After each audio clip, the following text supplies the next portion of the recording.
Hey everyone, it's day 9 and we'll be talking about supplements today and the benefits and everything. A lot of people have been jumping on the train and getting a lot of supplements and spending a lot of money, but I want to compare supplements to, say, racing like NASCAR.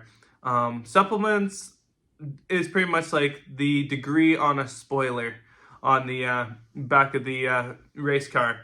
It's going to get minimum returns and everything, but if you're high performance and you're really going to try to just get that small little bit, it's going to come in handy for a little bit. But say a Honda Civic and you put a spoiler on it, then we're not going to have as big of a deal. It's not going to really have much return.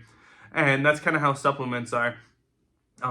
They have a lot of advertising and big budget, and they try to promote a lot of this stuff, and it doesn't do very much in total unless you have a deficiency in something. So it's really good to get tested, and say if you have a vitamin D deficiency, then it's going to be life-changing. Like, you could literally save your life just having that right amount. Or if you're just low in that category, trying to get the extra vitamin D, maybe you need omega-3s, and maybe you have high blood pressure and everything like that, and your blood's a little bit thicker, so maybe you need to get some omega-3. And just some of these supplements, if you have a deficiency, can absolutely change your life. It happened for me when I had the brain infection. Like, omega-3s literally saved my life. I can't imagine going without them. I got to take them all the time. It reduces the swelling in my brain, and my performance and everything is substantially better. But all in all, if you don't have a deficiency in this, then it's better just to get good exercise, get the right nutrition, and your daily activities is going to be 99% of what's going to create the results. And I just want to let you know that supplements aren't really the biggest thing on that aspect. And then there's some supplements that actually say like, hey, it'll help you lose weight and all this stuff. And most of them are actually stimulants that make your central nervous system actually shoot up. So you're more fidgety, you're more like amped up, you're ready to go. And this isn't really a good thing if you're have a high stress job or high paced job. This is really going to put a lot of stress on your sleep and performance and everything. And after about 2 weeks of doing this, you're going to be dependent on it, because you're going to downregulate the receptors in your body, so that now they're not producing that energy that you once had, because you're giving it by having these artificial stimulants. And this can be really bad. It can really send you in a loop and everything. It's kind of like caffeine. That's a stimulant that stimulates the central nervous system. And anytime you don't have caffeine, a lot of people have withdrawals and feel like trash, and they don't feel like themselves with it, so they have to take it. And this is kind of what the supplements have been trying to do. They advertise something, they get you hooked on it, and then eventually you are reliant, and you spend a lot of money getting this stuff, and you need to get it. So I always suggest don't go on these stimulants.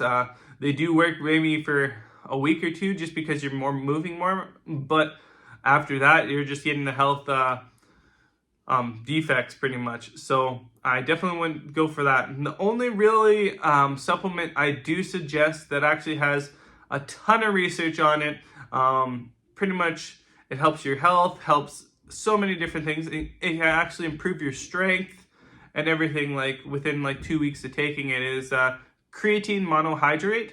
And it's actually like crazy how much this does help.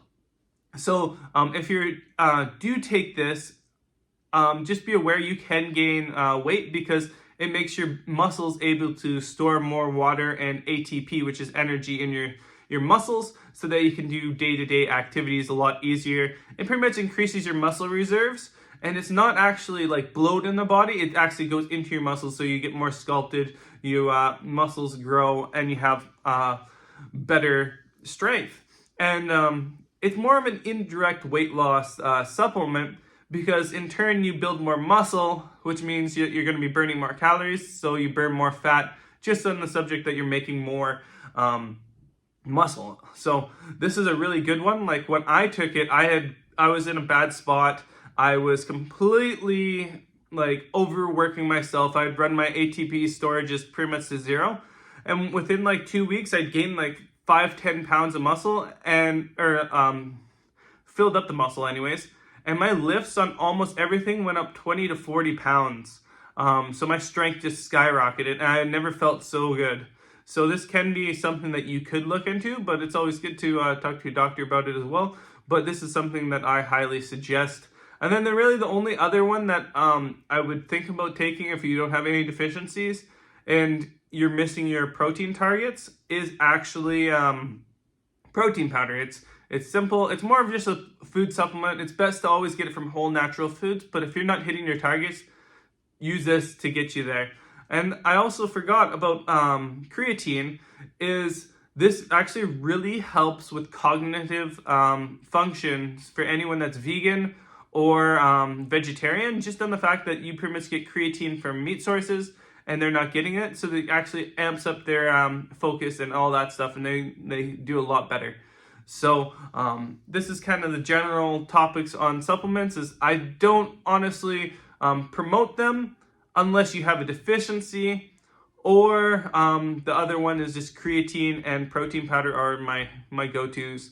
I take those every day because it's hard to get enough protein in for the day when I'm trying to get 200 grams. So thanks for listening, and we'll talk to you tomorrow, okay? Bye.